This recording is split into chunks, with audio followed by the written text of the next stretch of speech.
नमस्ते दोस्तों।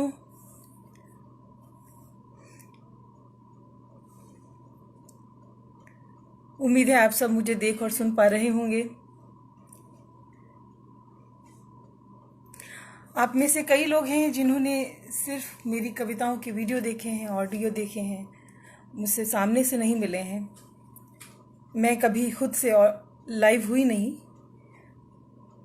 इसके लिए मैं किताब खाना और इंडियन नॉवेल्स कलेक्टिव की बहुत शुक्रगुजार हूँ कि उन्होंने ऐसा मौका दिया कि मैं अपने दोस्तों से रूबरू हुई। मेरी ये झिझक या मेरी आप लोगों से साक्षात जो दूरी है, इसको इन दोनों ने दूर किया। दुनिया बहुत कठिन दौर से गुजर रही है और मेरा कुछ लोगों को लग रहा होगा कि इस समय कवि अपनी कहानियों, अपनी कविताओं में, अपनी बातों में और इस तरह से लाइव कार्यक्रम करने में व्यस्त हैं, जबकि दुनिया इतने कठिन दौर से गुजर रही है। लेकिन मुझे व्यक्तिगत तौर पर लगा कि जितना मैं पहले कविताओं को लिखती पढ़ती थी, उससे अधिक की ज़रूरत अब आन पड़ी है। कविताएं इस समय बहुत साथ दे रही हैं। कवि जो पहले निष्क्रिय थे या वे बहुत अंतर्मुखी थे, वह सडनली अचानक बहुत सक्रिय हो गए हैं। सोशल मीडिया पर वे ज़्यादा दिखाई पड़ने लगे हैं। मुझे लगता है कविताएं भी ज़्यादा लिखने लगे हैं। तो कविताएं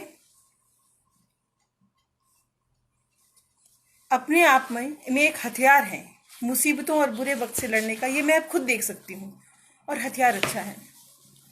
समय इसलिए भी अच्छा नहीं है कि हम हज़ारों लोगों को खो रहे हैं, कई काबिल डॉक्टरों को खो रहे हैं, लोग अपने बहुत महत्वपूर्ण बुजुर्गों को खो रहे हैं जिन्हें बड़ा प्यार करते थे। हज़ारों की संख्या में लोग मर रहे हैं। लेकिन मैं इसी शुभकामना से आपसे बातचीत शुरू करना चाहती हूँ कि जल्द से जल्द हम इस मुसीबत से छुटकारा पाएं और जब यह महामारी इस दुनिया को छोड़ के जाए, दुनिया इतनी बदल चुकी हो, हमारे बीच की दूरियां, हमारे बीच की कड़वाहटें जो अब तक थीं, खत्म हो जाए। प्रकृति को रौंद डालने का, उसको शोषित कर लेने की जो मनुष्य का जो एक लालच और लिप्सा थी, वह समाप्त हो जाए। बीच में मैं एकांत के ऊपर बात करूंगी। सोचती हूँ एक कविता आपको पहले सुना देती हूँ। कविता सुनाने का काम मुझे दिया गया है। पहली कविता वही सुनाती हूँ जो कविता स्त्री के सबसे बड़े कंसर्न, सबसे बड़ी समस्या के बारे में बात करती है। स्त्रियां जीवन में जितना आगे बढ़ती जाती हैं, उनके जीवन से आराम और चैन उतना ही कम होता जाता है। कविता मेरा जो संग्रह था, इसका शीर्षक कुछ और था। फिर इस कविता को पढ़कर एक वरिष्ठ कवि हमारे विजय कुमार जी ने कहा कि मैं संग्रह का नाम ईश्वर नहीं नींद चाहिए रखूं। और देखिए कविता में सुनाती हूँ। कविता का नाम है ईश्वर नहीं नींद चाहिए। दोस्तों, बहुत सारे संदेश आ रहे हैं, बहुत लोगों ने ज्वाइन कर लिया है, बहुत अच्छा लग रहा है। आप सब लोगों का स्वागत और नमस्कार। ईश्वर नहीं नींद चाहिए, औरतों को ईश्वर नहीं, आशिक नहीं, रूखे फीके लोग चाहिए आसपास। औरतों को ईश्वर नहीं, आशिक नहीं, रूखे फीके लोग चाहिए आसपास, जो लेटते ही बत्ती बुझा दें अनायास, चादर ओढ़ लें सर तक, नाक बजाने लगे तुरंत। जो लेटते ही बत्ती बुझा दें अनायास, चादर ओढ़ लें सर तक, नाक बजाने लगे तुरंत। नजदीक मत जाना, बसों, ट्रामों और कुर्सियों में बैठी औरतों के, उन्हें तुम्हारी नहीं नींद की जरूरत है। उन्हें तुम्हारी नहीं नींद की जरूरत है। सृष्टि के आरंभ में उनकी नींद टूट गई है। कंदराओं और अट्टालिकाओं में जाग रही हैं वे, कि उनकी आंख लगते ही पुरुष शिकार न हो जाएं, कि उनकी आंख लगते ही पुरुष शिकार न हो जाएं। बनेले पशुओं इंसानी घातों के, सो जूझती रही वे यौवन में नींद बुढ़ापे में अनिद्रा से। सो जूझती रही वे यौवन में नींद बुढ़ापे में अनिद्रा से। नींद ही वह कीमत थी, नींद ही वह कीमत थी जो उन्होंने प्रेम, परिणय, संतति कुछ भी पाने के एवज में चुकाई। नींद ही वह कीमत थी जो उन्होंने प्रेम, परिणय, संतति कुछ भी पाने के एवज में चुकाई। सोने दो उन्हें पीठ फेर आज की रात, आज साथ भर दुलार के पहले आंख भर नींद चाहिए उन्हें, आज साथ भर दुलार के पहले आंख भर नींद चाहिए उन्हें। तो ये कविता ऐसे हुई। और प्रेम कविताएं हमने कभी प्रेम कविताओं की तरह नहीं लिख पाई। देखिए, इस वक्त में प्रेम की बात करना बहुत ज़रूरी है, जैसे कविताओं की बात करना बहुत ज़रूरी है, वैसे ही प्रेम की बात। आपने देखा होगा कि जो कवि इस समय ऑनलाइन और लाइव आते हैं, फेसबुक पे लिख रहे हैं, उनमें से कोई भी निराशा की बात नहीं कर रहा, कोई मृत्यु की बात नहीं कर रहा। कवियों ने अपना उत्तरदायित्व बखूबी निभाया है। इस समय दुनिया की निष्प्राण होती देह में सांस फूंकने का काम किया है अपनी कविताओं से। प्रेम कविताएं हम कभी सीधे नहीं लिख पाए, क्योंकि हमने कभी प्रेम ही सीधा नहीं किया।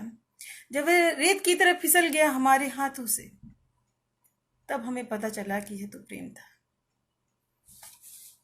तो मैं अपनी वह प्रेम कविता सुनाती हूँ जिसे सुनाने का आग्रह अक्सर युवा करते हैं। देखें, ये प्रेम की कविता है कि विरह की। यह तय है, कविता का नाम है ये तय है, कि जैसे तय है सूरज का निकलना, कि जैसे तय है मौसम का बदलना, कि जैसे सांस का आना है निश्चित, कि जैसे तय है पत्थर रास्ते में, सभी होंगे सफर में साथ मेरे, सभी होंगे सफर में साथ मेरे। ये तय है तुम न होगे, ये तय है तुम न होगे, कभी जब रात हो और नींद न हो, तो सबके संग तुम्हारी बात होगी। शहर के गर्द चक्का जाम दुख में तुम्हारी याद का जंगल उगेगा, मगर जब भी तुम्हारी बात होगी, ये तय है तुम न होगे, मगर जब भी तुम्हारी बात होगी, ये तय है तुम न होगे, सभी होंगे सफर में साथ मेरे, ये तय है तुम न होगे। किसी दिन पेट भर खाऊंगी रोटी, किसी दिन पेट भर खाऊंगी रोटी, किसी दिन आत्मा तक प्यास होगी, किसी दिन नींद में गेहूं उगेंगे, किसी दिन बावड़ी भर रेत होगी, कई शक्लों में ढलकर दिन मिलेंगे, कई शक्लों में ढलकर दिन मिलेंगे, ये तय है तुम न होगे, सभी होंगे सफर में साथ मेरे, ये तय है तुम न होगे। कोई चक धूप में मारेगा पत्थर, तो आधी रात में ढूंढूंगी मरहम, कोई चक धूप में मारेगा पत्थर, तो आधी रात में ढूंढूंगी मरहम। ये पत्ता एक दिन पीला पड़ेगा, हजारों आंधियां नापेंगी दमखम, कभी जीतूं कहीं मैं हार जाऊं, ये तय है तुम न होगे, सभी होंगे सफर में साथ मेरे, ये तय है तुम न होगे।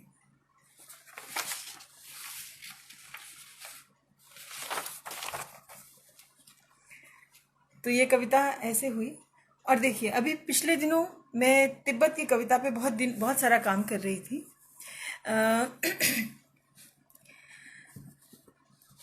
ये एक किताब यहाँ रखी थी हम, ये म्यूजिक एंड एग्जाइल है, निर्वासन के ऊपर तिब्बत की कविता है। अच्छा, आपको उल्टी दिख रही है शायद।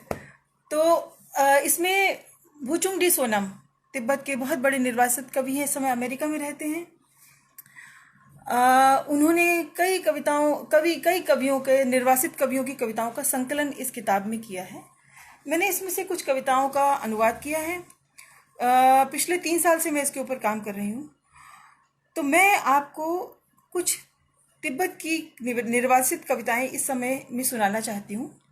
आपको बहुत अच्छी लगेंगी, क्योंकि हम एक तरह से निर्वासित हैं अपने देश में, अपने शहर में, दुनिया से निर्वासित हो गए हैं। अगर आप देखिए, निर्वासित हमेशा बाहर जाना नहीं होता है, कई बार अंदर आना भी होता है, भीतर आना भी निर्वासन है। भूचुंग डी सोनम की 2 कविताएं सुनाऊंगी मैं आपको। ये कविताएं लगभग, इनको अनुवाद किया है तो आप समझ सकते हैं कि मुझे अपनी कविताएं ही लगती हैं। निर्वासन उनकी कविता है, एग्जाइल। घर से दूर अपने 36वें किराए के कमरे में मैं एक फंसी हुई मधुमक्खी और 3 टांगों वाली मकड़ी के साथ रहता हूँ। घर से दूर अपने 36वें किराए के कमरे में मैं एक फंसी हुई मधुमक्खी और 3 टांगों वाली मकड़ी के साथ रहता हूँ। मकड़ी दीवार पर रेंगती है, मैं फर्श पर। मकड़ी दीवार पर रेंगती है, मैं फर्श पर। मधुमक्खी खिड़की बजाती है, मैं मेज। अक्सर हम अपने अपने एकाकीपन की राशि बांटते हुए एक दूसरे को घूरते हैं। वे दीवारों को बीट और जालों से रंग देती हैं, मैं उन्हें अलग अलग नाम दे देता हूँ, मसलन जाल, व्यू, फंदा, पंख, बुनबुनाहट, फड़फड़ाहट इत्यादि। दूर घर से मेरे मिनट घंटों के समान हैं। मकड़ी जिस खिड़की से छत तक की यात्रा करती है, मधुमक्खी जिस खिड़की से कूड़ेदान तक उड़ती है, घूरता हूँ उसी खिड़की से बाहर। नहीं बोल सकता हम में से कोई दूसरे की भाषा। मैं चाहता हूँ काश मेरे चुप होने से पहले तुम बहरे हो जाओ। मैं चाहता हूँ काश मेरे चुप होने से पहले तुम बहरे हो जाओ। तिब्बती कवियों के निर्वासन की पीड़ा इन आखिरी 3 पंक्तियों में बहुत दिख रही है। एक अपने कमरे में कवि बंद है, और मैं यह कविता उन बच्चों को समर्पित करती हूँ जो इस लॉकडाउन के समय में अपने माँ बाप से बहुत दूर अपने अपने कमरों में अकेले कहीं बंद रहे हैं, हॉस्टल के कमरों में, किराए के कमरों में। खाना बनाना नहीं आता, लेकिन वे लॉकडाउन की सारी शर्तों का पालन कर रहे हैं जिससे कि वे खुद सुरक्षित रहें और उनके साथी सुरक्षित रहें। ऐसे बच्चों की, दिलेर बच्चों को मेरा सलाम पहुंचे। आपको अपनी एक और कविता सुनाती हूँ। मेरा समय पूरा हो जाए तो मुझे कॉल करके बता दिया जाए, वरना तो देखिए मैं कभी नहीं सुनाती रहूँगी। एक कविता है, क्या सोचती होगी धरती। मेरे संकलन की शायद पहली कविता है। मैंने कबूतरों से सब कुछ छीन लिया। इस पहले को बताती हूँ। मैं चाहती हूँ कि जिस समय यह समस्या या महामारी हमको छोड़कर जाए, उसके बाद हम प्रकृति के लिए कुछ उदार हो जाएं। यह चिंता कवियों के जहन में आज नहीं है, सदियों से है। मेरी भी कुछ कविताएं जो हैं पर्यावरण की चिंता लेकर लिखी नहीं गई हैं, अनायास होता गया। एक कविता ये देखिए, एकदम सीधी पर्यावरण की कविता नहीं है, पर पर्यावरण आ जाता है। क्या सोचती होगी धरती, मैंने कबूतरों से सब कुछ छीन लिया। मैंने कबूतरों से सब कुछ छीन लिया, उनका जंगल, उनके पेड़, उनके घोंसले, उनके वंशज। यह आसमान जहां खड़ी होकर आंचती हूं आंख, टांकती हूं आकाश कुसुम बालों में, तोलती हूं अपने पंख। यह 15वां माला मेरा नहीं उनका था। यह 15वां माला मेरा नहीं उनका था, फिर भी रखने नहीं देती बालकनी में उन्हें अंडे। मैंने बाघों से शौर्य छीना पुरुषार्थ। मैंने बाघों से शौर्य छीना पुरुषार्थ। लूट ली वह नदी जहां घात लगाते थे वे तृष्णा पर, तब पीते थे कलेजे तक पानी। उन्हें नरभक्षी कहा और भूसा भर दिया उनकी खाल में। उन्हें नरभक्षी कहा और भूसा भर दिया उनकी खाल में। क्या कहते होंगे वे मुझे अपनी बाघ भाषा में। धरती से सब कुछ छीनकर मैंने तुम्हें दे दिया, कबूतर के वात्सल्य से अधिक दुलराया, बाघ के अस्तित्व से अधिक संरक्षित किया। प्रेम के इस बेतरतीब जंगल को सींचने के लिए चुराई हुई एक नदी बांध रखी अपनी आंखों में, फिर भी नहीं बचा पाई कभी कुछ हमारे बीच। क्या सोचती होगी पृथ्वी औरत के व्यर्थ गए अपराधों के बारे में।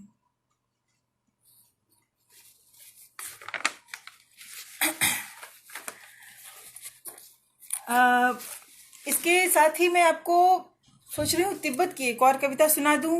यह कविता मुझे बहुत पसंद है। तिब्बत के बारे में तो आप सब जानते होंगे, मुझसे बेहतर ही जानते होंगे। मैंने तो अभी 2-3 साल पहले ही पढ़ना शुरू हुआ। ये कवि जो तिब्बत के हैं, अपने बचपन में तिब्बत छोड़ने पे मजबूर हो गए।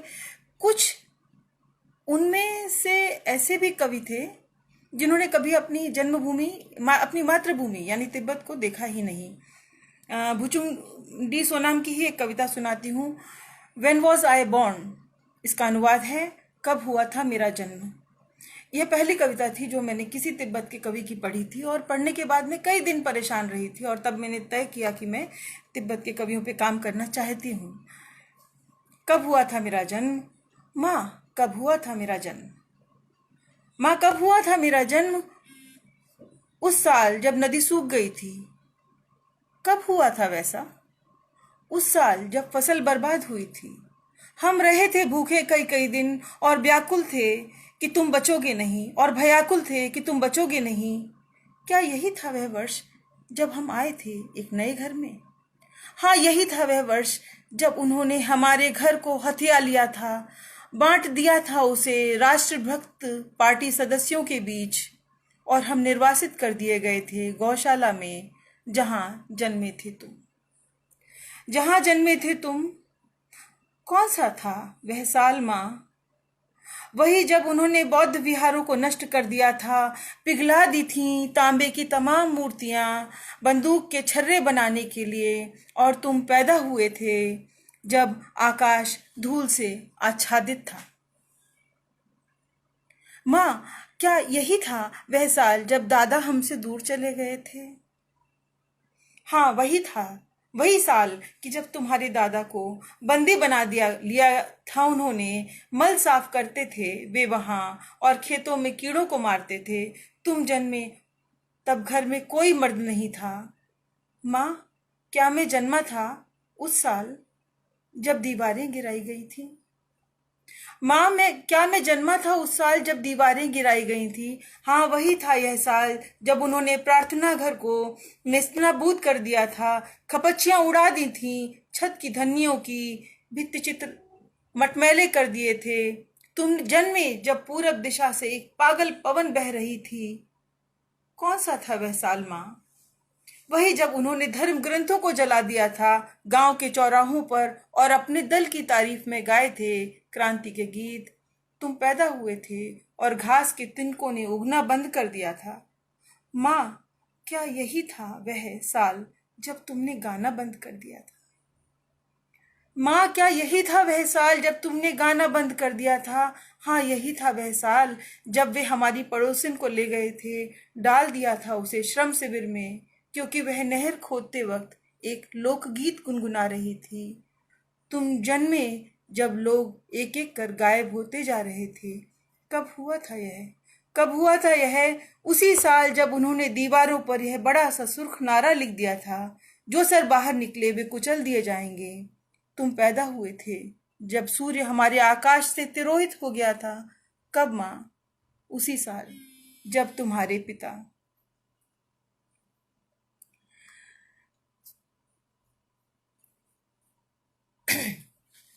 मुझे लगता है इसमें एक बालक के जीवन में सबसे बड़ी विडंबना यह है कि उसकी माँ ने गाना बंद कर दिया। समय क्या हो रहा है? समय ठीक है, समय लगभग समाप्त हो रहा है। मैं आपको अपनी अंतिम कविता 1-2 मिनट की सुनाती हूँ, जो कि मैं हर जगह से सुनाती हूँ, और ये सुनाने के साथ मैं 2 मिनट के भीतर अपना ये शुरू कर कविता पाठ खत्म करती हूँ। पाताल से प्रार्थना। साल 2006 में कन्या भ्रूण हत्या जोर शोर से हिंदुस्तान भर में जारी थी। पंजाब के पटियाला, करनाल तथा हरियाणा के सिरसा में कुछ निजी अस्पताल दर्ज हुए, जिनके पिछवाड़े कुछ कुएं देखे गए, जिनमें कि सैकड़ों की तादाद में अजन्मी कन्या भ्रूण और नवजात बच्चियां बरामद हुई। कविता का नाम है पाताल से प्रार्थना, और यह कविता कन्या भ्रूण हत्या के खिलाफ पुरजोर आवाज हर मंच से उठाती है। मैं अपना कविता पाठ लगभग इसी से समाप्त करती हूँ। पाताल से प्रार्थना। सिरसा, पटियाला और करनाल में बच्चियां कुओं में गिर पड़ी हैं। सिरसा, पटियाला और करनाल में बच्चियां कुओं में गिर पड़ी हैं, हालांकि उन्हें जन्म लेने में कुछ घंटे, दिन या महीने शेष थे अभी। हालांकि उन्हें जन्म लेने में कुछ घंटे, दिन या महीने शेष थे अभी। सबसे बड़ी की उम्र 2 घंटे 12 मिनट है। दादी जन्म के 2 घंटे बाद पहुंच पाई थी अस्पताल। चूंकि दादी जन्म के 2 घंटे बाद पहुंच पाई थी अस्पताल, इस बीच पी चुकी थी दूध वह एक बार। इस बीच पी चुकी थी वह दूध एक बार। गीली कर चुकी थी कथरी 2 बार। लग चुकी थी माँ की छाती से कई कई बार। अब कुएं भर में सिर्फ वही पहने हैं एक पाड़ घिसी चादर। चूंकि जन्म ले चुकी थी मरते वक्त, अब उसे ही है आवरण का अधिकार। सिरसा, पटियाला और करनाल में बच्चियां कुओं से बाहर आकर जन्म लेना चाह रही हैं। शेष इच्छाएं गौण हैं। सिरसा, पटियाला और करनाल में बच्चियां कुओं से बाहर आकर जन्म लेना चाह रही हैं। शेष इच्छाएं गौण हैं। सबसे पहले उन्हें बाकायदा पैदा किया जाए ससम्मान। उनकी नालें जुड़ी हैं अब भी नाभि से। वे उन्हें रस्सी बनाकर कुएं से बाहर आना चाह रही हैं। वे उन्हें आम की शाख पर डाल झूला पींगना चाह रही हैं। वे उन रस्सियों पर गिनती से कूदना चाह रही हैं। सिरसा, पटियाला और करनाल में कुछ बच्चियों के फेफड़े नहीं बने अभी। हवा और रोशनी की प्रार्थना गा रही हैं संवेद, जबकि उन्हें पता है आसमानों का ईश्वर पाताल के बाशिंदों की नहीं सुनता। कुछ के पाँव नहीं बने अभी, कुछ की उंगलियां कुओं से बाहर आकर पंक्तिबद्ध अस्पतालों में जाना चाह रही हैं। आंखें अक्सर बंद हैं सबकी, फिर भी देखना चाहती हैं सोनोग्राफी मशीनें, ऑपरेशन थिएटर, फोर्सेप्स और नश्तर। छूना चाहती हैं ग्लिसरीन के इंजेक्शन, सीसा, गला घोंटने वाली उंगलियां। करना चाहती हैं ज़रा ताजुब, करना चाहती हैं ज़रा ताजुब। कितना लाव लश्कर खड़ा किया है रे, एक बस हमारी आमद रोकने के लिए इस दुनिया ने। धन्यवाद। मैं बस यहीं विराम देती हूँ अपनी कविताओं को। आप लोगों को बहुत शुभकामनाएं मेरी, और साथ में यह बहुप्रतीक्षित और अभीप्सित एकांत आप सब लोगों को मिला है, मुझे भी मिला है। चाहती हूँ इसका हम लोग भरपूर उपयोग करें और ऐसे ही रचनात्मक कार्य करते रहें। धन्यवाद आप सबका। नमस्कार।